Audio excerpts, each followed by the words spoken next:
Bueno, y lo dicho, vamos a tratar de alguna manera, junto a los doctores María Virginia Salvo y Carlos Beseiro, defensores de la madre de la niña que debía, esa será la primera pregunta, viajar el próximo jueves a España.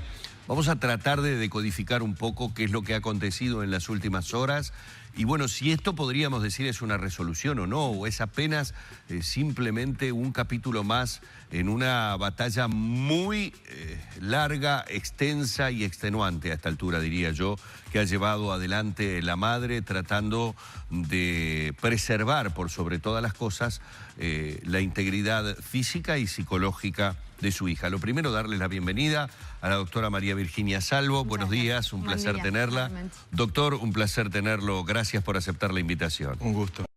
Bueno, la primera pregunta, doctor, como decía recién, ¿un capítulo más o una resolución o un suspirar por lo menos frente a una inminencia de un viaje que a todos nos tenía muy preocupados? Bueno, si esta resolución se confirma, porque para nosotros todavía no es oficial, bien, sin duda alguna que es un paso más de enorme trascendencia, sin duda alguna, para la menor involucrada y para su mamá, cuya angustia era hasta la fecha manifiesta.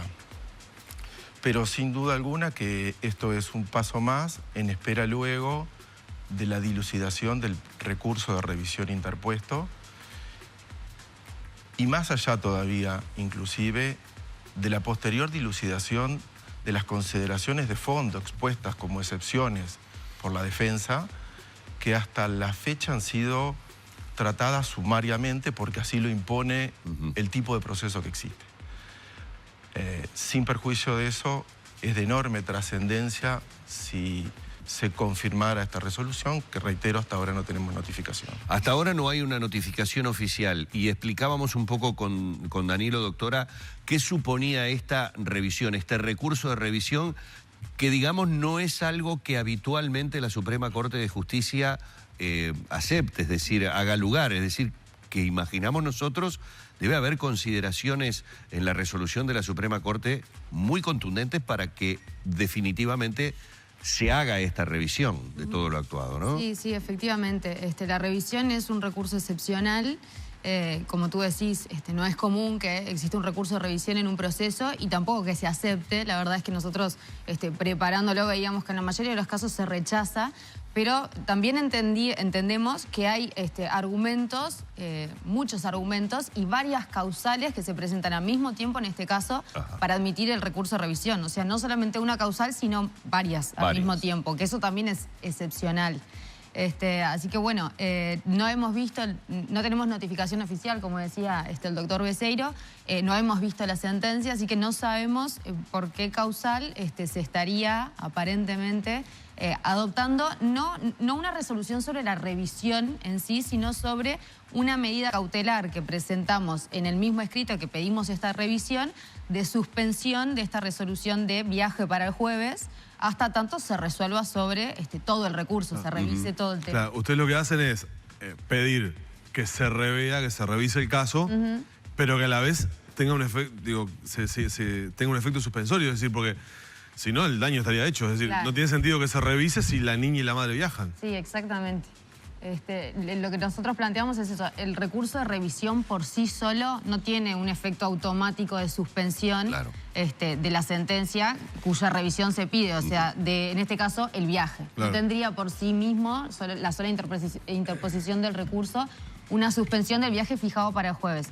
Pero nosotros lo pedimos como medida cautelar, justamente diciendo eso, que si el viaje se produce, el daño va a estar hecho y ningún sentido tendría después tramitar todo el recurso de revisión que estamos presentando. Y este pronunciamiento que ustedes todavía oficialmente no tienen notificación, por una cuestión hasta lógica administrativa, ¿no? Sí. De las oficinas están cerradas.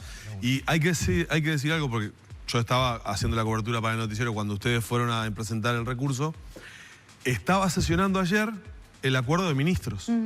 Y por lo que la notificación que usted tenía, fue ingresado directamente el recurso al acuerdo de ministros. O sea que uno tiende a suponer que ayer mismo fue analizado hasta largas horas de la noche.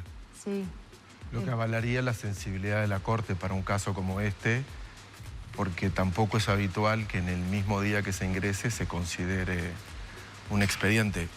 Por supuesto que las razones de urgencia que acá existían lo ameritaban, pero nos congratulamos realmente de la sensibilidad mostrada, cuando menos en la consideración y trato inmediato del tema.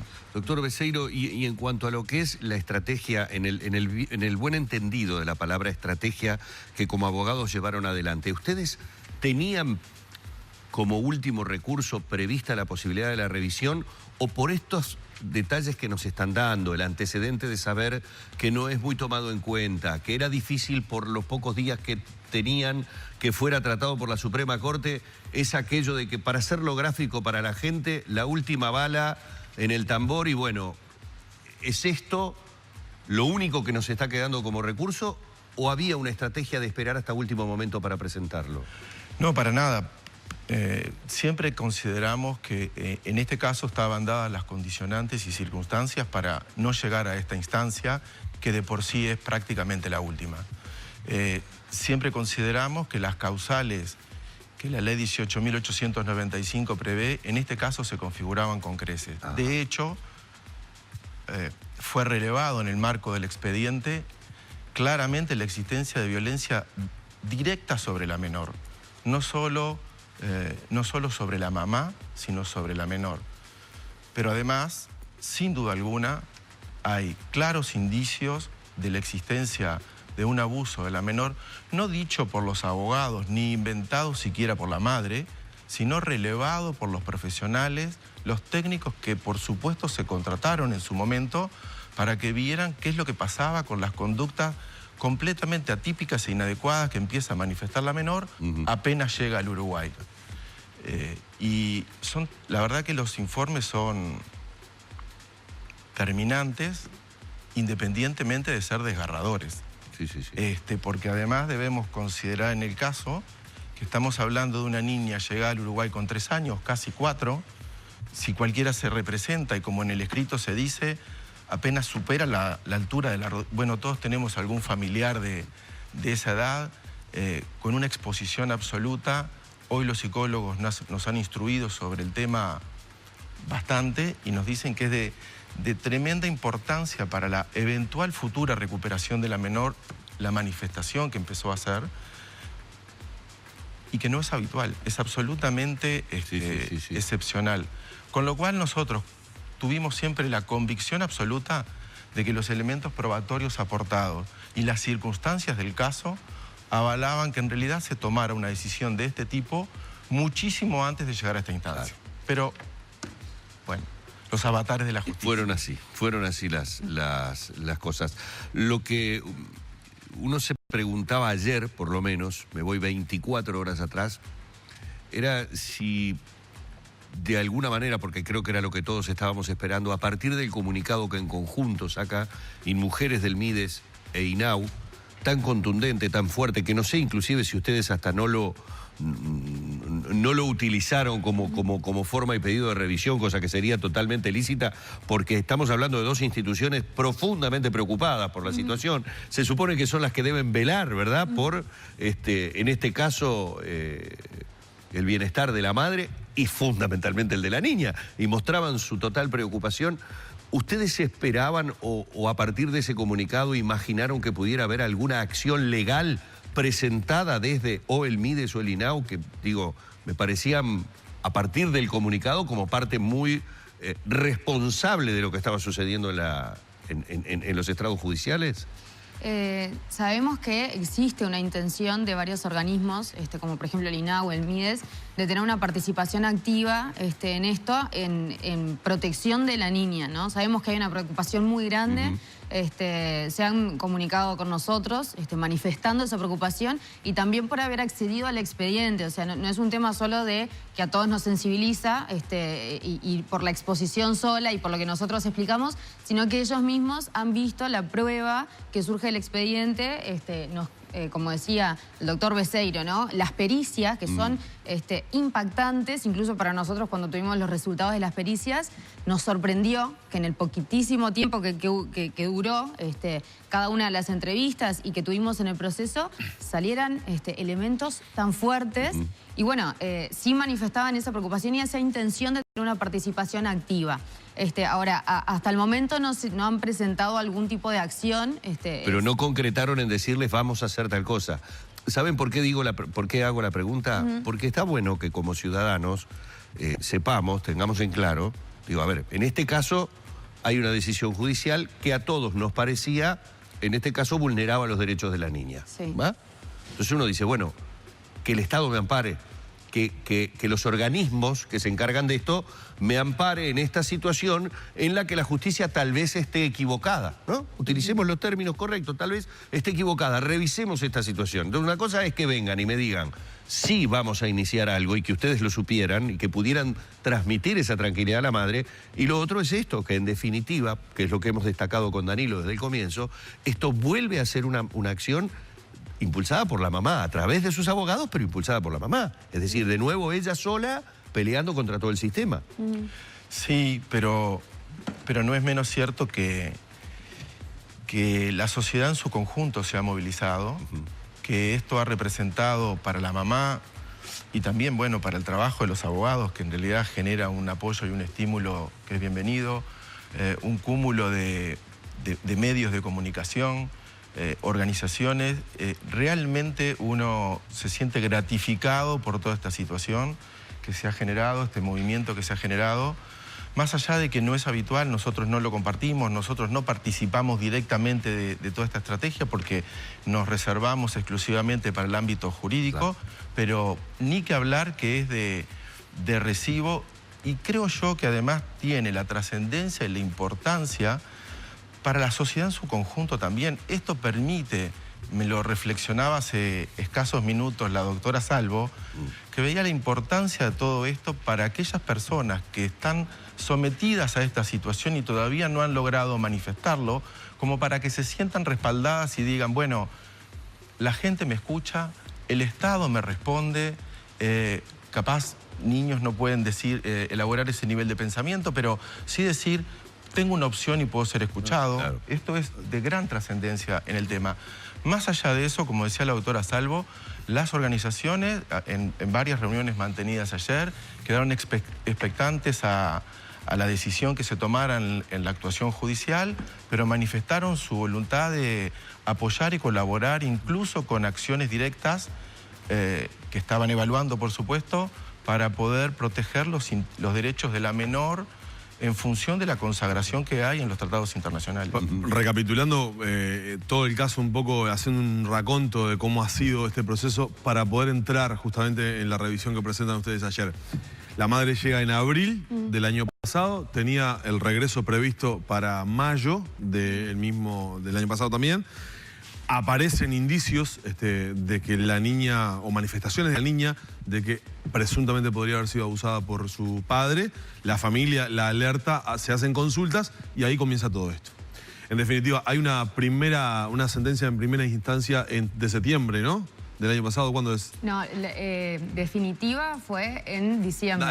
Está bien. Hubo audiencias en septiembre, pero la sentencia sale en diciembre. La sentencia de diciembre, esto va a apelaciones en segunda instancia, hace lugar a la restitución de la niña, pero lo que dice es que se tomen medidas, claro, que se tomen medidas cautelares, impone medidas que deben ser homologadas por España, es decir, por la contraparte en España, para que se haga lugar a la restitución.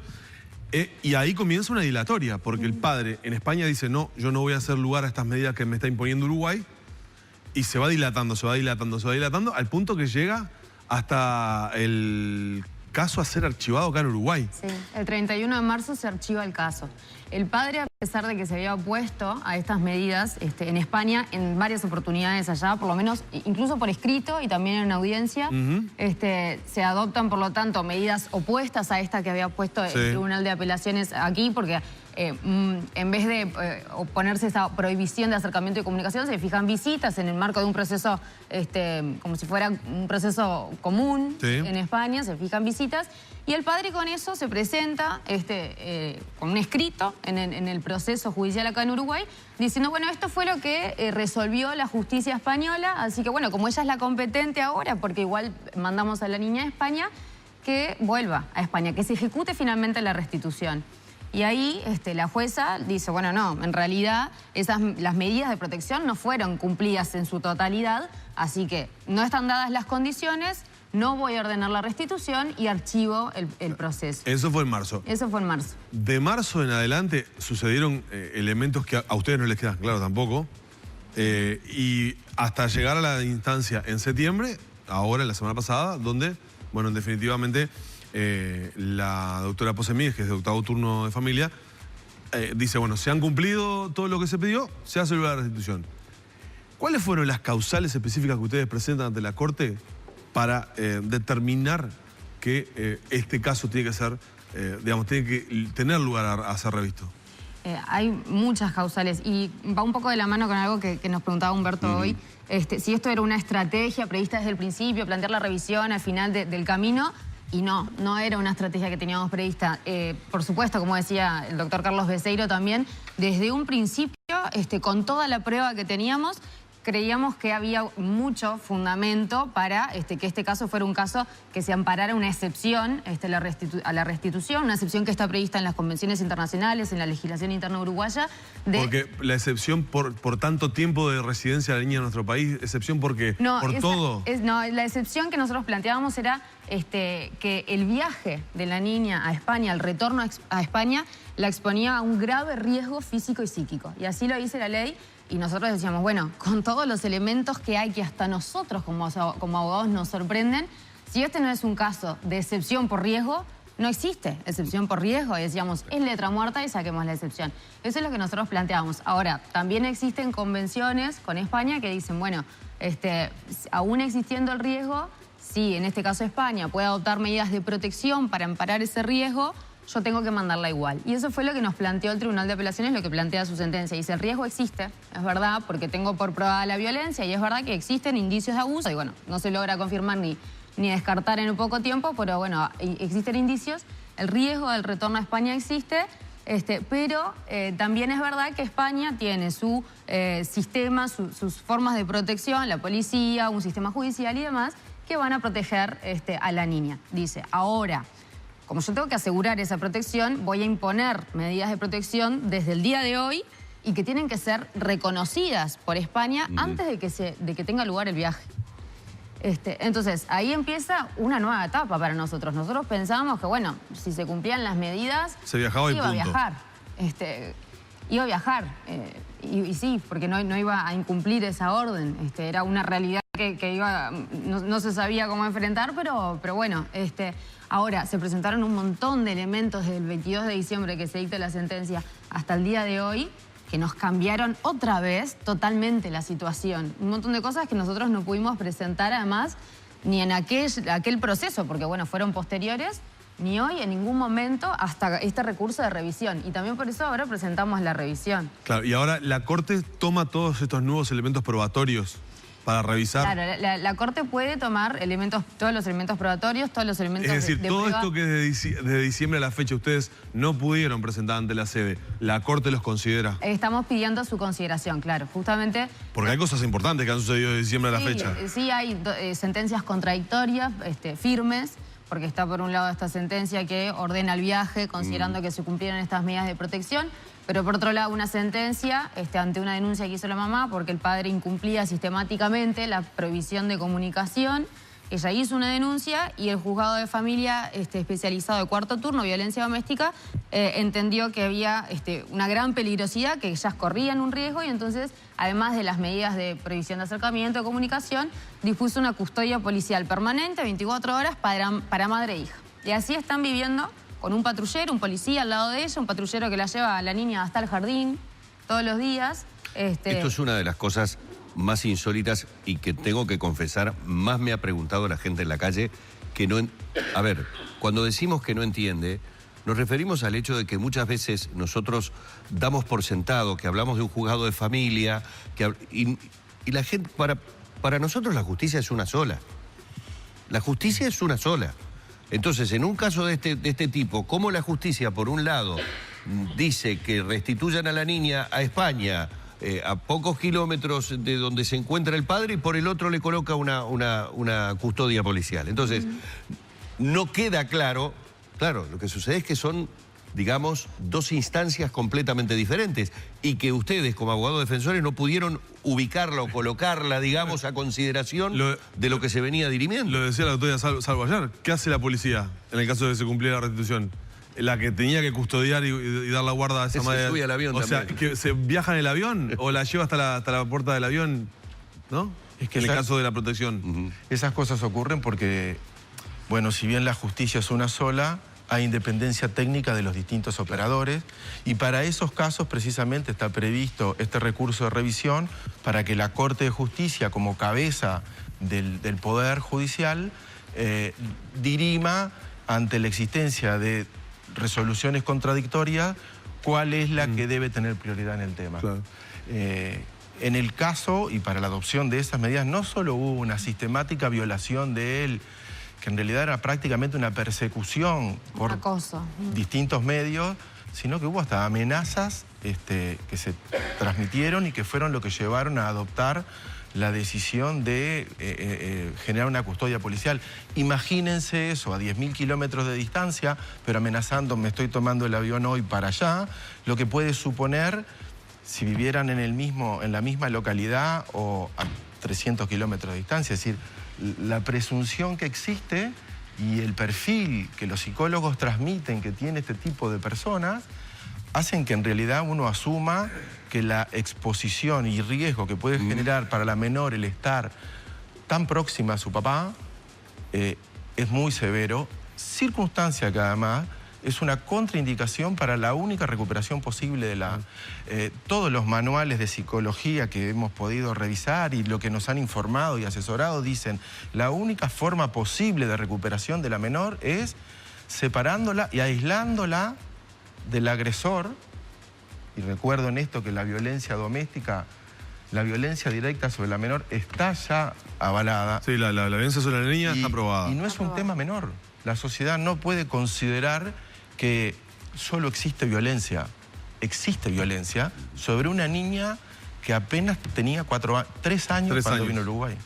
Es decir, es algo realmente que eriza la piel. Pero además la pericia psicológica de la perito designada por el Poder Judicial, porque se cuestiona a veces los informes de los psicólogos tratantes de la niña, que bueno, para nosotros, como siempre decimos, son profesionales también y no se los puede desmerecer.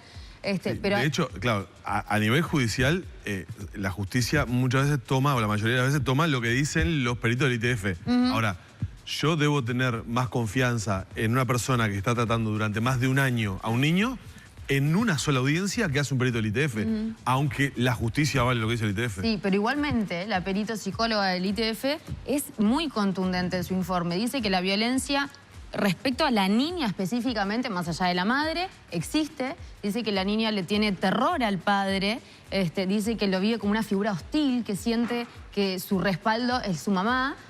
Incluso dice que cuando se profundiza en el tema del padre, la niña, y lo digo textual, se hace caca.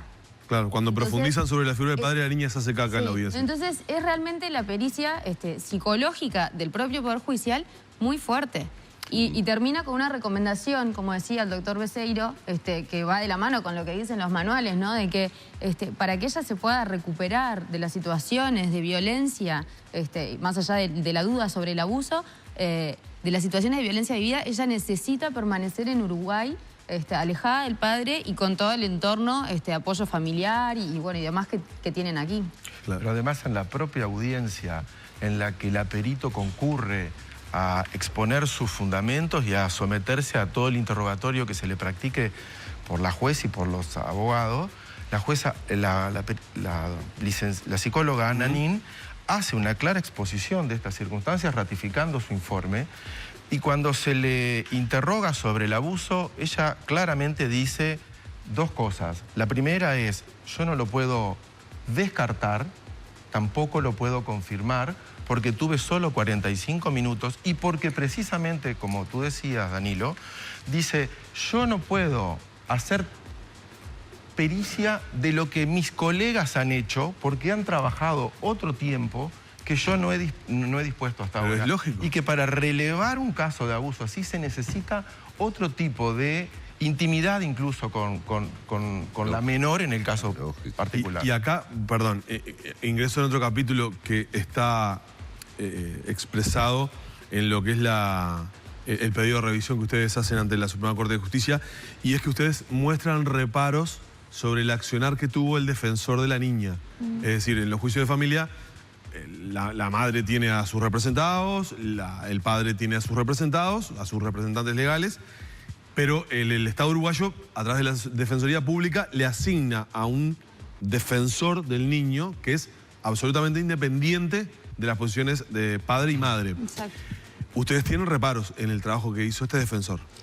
Nosotros sí planteamos dentro de las causales de revisión, sí, reparos que tenemos con el actuar del defensor a lo largo del proceso.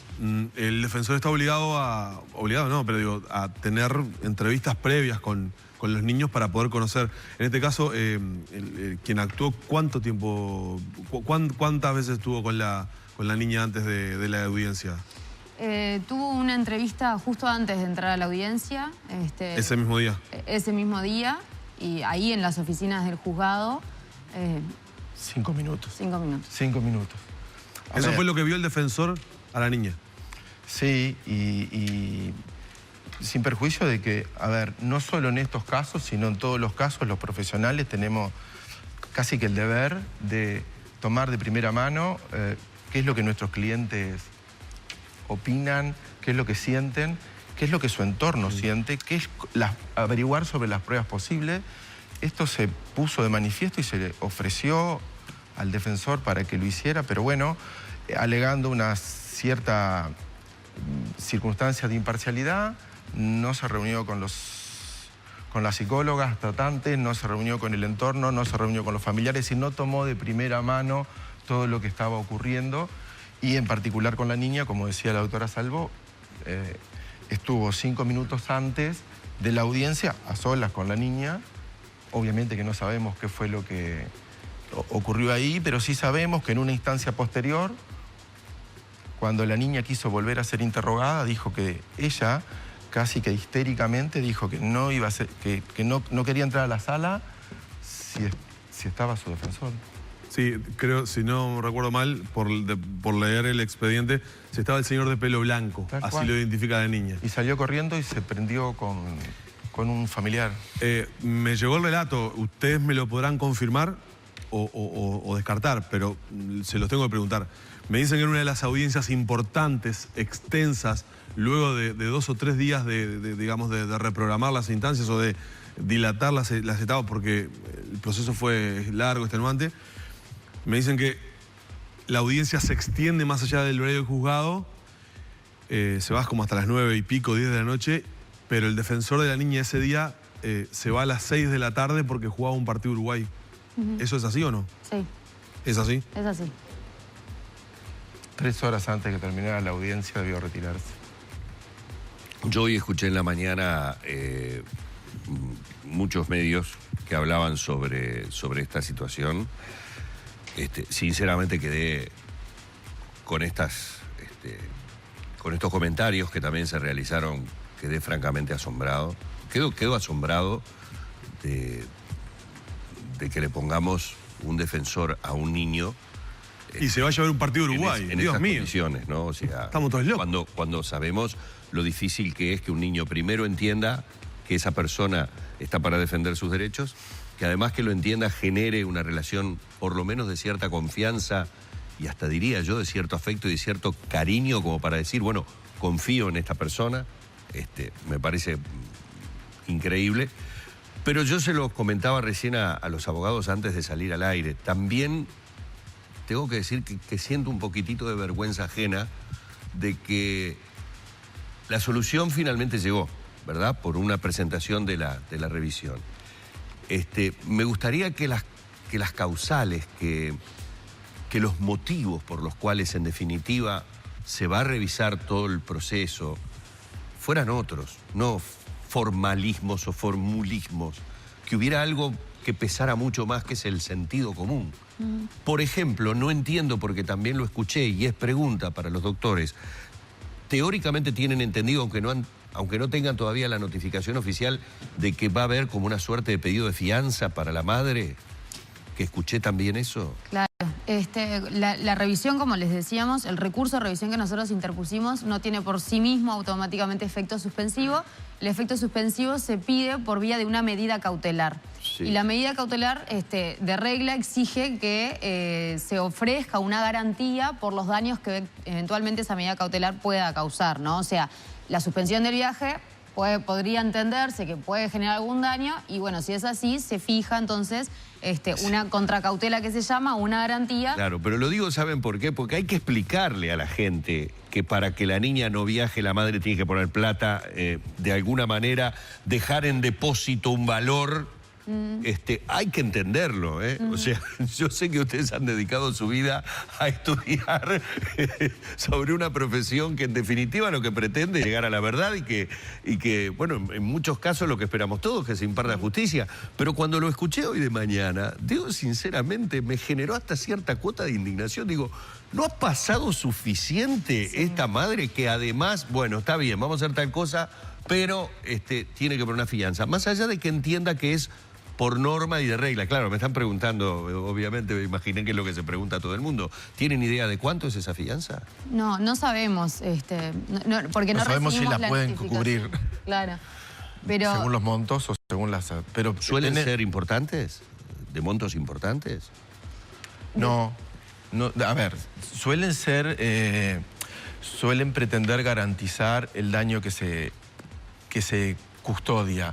En este caso, el daño que se puede custodiar entendemos que es el riesgo de que la mamá o la niña no se sometan a la decisión final que se adopte, cosa que no va a ocurrir porque nunca ha pasado por la cabeza de absolutamente nadie más que de litigar en debida forma, hacer valer los derechos de la menor para que se libere ella de esta opresión y que esta niña que hoy tiene 5 años pueda seguir su vida adelante con otras expectativas. Pero, bueno, entendemos que llegados a este punto, sea cual sea la entidad, porque se nos ha transmitido que podría ser significativa para lo que es el medio, y bueno, sí, se agotarán los recursos. Doctor, de donde sea. Idea, no me deje así. Le juro que no tenemos idea. ¿Significativa qué le llaman en el terreno judicial? ¿Pedir $5.000, $10.000 o $100.000? Eso no sería significativa, $5.000. Te pongo un ejemplo. Usted me está hablando de... No sé, mire que no tenemos nada. Está bien, pero... Entonces, digo, aventurar algo, vuelvo a insistir, como decía la autora, nosotros pedimos, dadas las circunstancias del caso, la exoneración de contracautela, que por disposición legal corresponde, pero pedimos la exoneración de contracautela porque nos parecía que las circunstancias lo ameritaban. Recuérdese que los pasaportes de las personas involucradas están retenidos. Están retenidos en el Poder Judicial, no se pueden ir a ningún lugar. Claro, ellos están custodiados por la policía, o sea que tampoco es que se horas. Van a fugar, ¿no? Pero también es verdad que nosotros decíamos, bueno, si como dice la ley es necesaria esta garantía, la familia lo último que va a pensar en este momento es en eso, digo, están dispuestos a todo. Y bueno, habrá que ver que sean sus posibilidades también, eso claro, pero hay una desesperación acá por lo que es la niña y por los derechos de la niña, y hay un entorno familiar desesperado por esta situación y bueno, que van a intentar apoyar. A ver, las comparaciones son odiosas, pero yo también, si me secuestran un hijo, pago lo que sea porque me lo devuelvan con vida. Obviamente eso no está en discusión. Ahora...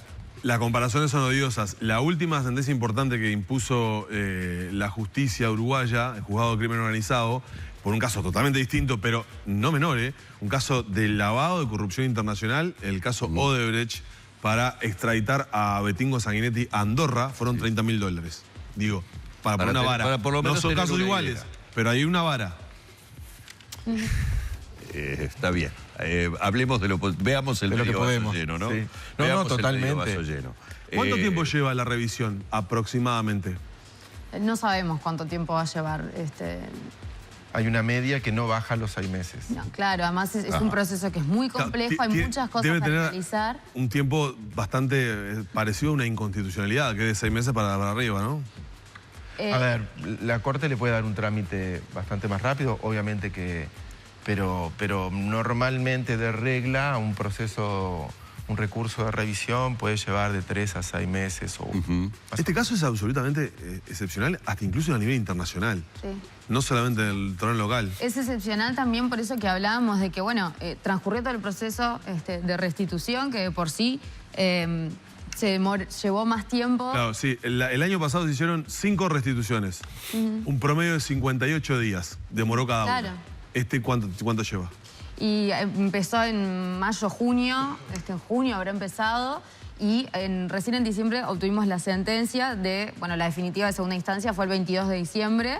Y bueno, y ahí todavía estuvo este tema de las medidas de protección, que fue también un ingrediente excepcional, que fue lo que nos llevó y extendió el proceso hasta ahora. Y también por eso, como esas medidas se adoptan el 22 de diciembre y hoy estamos a casi 10 meses de ese momento, es otro de los argumentos que nosotros planteamos y que tiene total fundamento legal en este recurso de revisión para pedir justamente la revisión por la Suprema Corte de Justicia, y que es un argumento que nosotros nunca pudimos hacer valer en ningún momento, que es que, bueno, la ley dice que, en este caso, cuando España recibe la comunicación de que tiene que adoptar estas medidas de protección, si España, para que se efectúe el viaje de la niña, si España no adopta las medidas en un plazo de 30 días, la orden de restitución caduca, cae, termina. Y eso tiene un fundamento lógico, que es evitar que la niña se arraigue nuevamente, se integre a un nuevo país, un nuevo entorno, y volver a causarle un desarraigo, arrancarla otra vez de este país para llevarla de nuevo a su país de origen, digamos, España. Entonces, esa lógica ya está cumplida. Está cumplida, y es otro de los argumentos que nosotros le presentamos a la Suprema Corte de Justicia con el recurso de revisión, porque fue un argumento, una defensa que no pudimos hacer valer en ningún momento del proceso, por esto que decimos, que esta es una circunstancia nueva, que no aconteció antes del 22 de diciembre, sino mucho después, y que a lo largo de estos meses de proceso, hasta que se dictó esta sentencia que dispone la ejecución del viaje, que fue el 21 de septiembre pasado, no lo pudimos hacer valer. Entonces, ahora lo presentamos a la Suprema Corte de Justicia para que también, considerando este argumento, entre muchos otros que presentamos en el recurso de revisión, dispongan que ya no corresponde ejecutar ese viaje, o sea, que la niña vuelva a España. Además, también hay un tema que todos estos, no solo los 10 meses que pasaron desde diciembre hasta ahora, sino que la niña hace 1 año y medio ya que está instalada en Uruguay. Acá tiene su casa, su familia, por supuesto, pero también va al jardín, tiene su terapia psicológica, tiene su médico tratantes, y para una niña así, además, todos estos elementos son sumamente importantes y delicados, ¿no? O sea, ella logró una adaptación a Uruguay, y en ese sentido también hay informes psicológicos de sus psicólogas tratantes y demás. Entonces, hoy se configura una residencia habitual de la niña o un nuevo centro de vida en Uruguay. Y esto lo avalan también convenciones internacionales, y también en el mismo sentido pedimos específicamente una consulta a la doctora Cecilia Fresnedo, que es especialista en esta materia, que entendió que efectivamente estaba dada la caducidad de los 30 días que les planteaba recién, estaba dada la nueva residencia habitual en Uruguay de la niña. Así que bueno, son muchos argumentos que realmente nos cambiaron el panorama, más allá de que, como decía el doctor Carlos Beseiro, nosotros creíamos el año pasado, hasta diciembre, que había elementos para que se ampare la excepción a la restitución.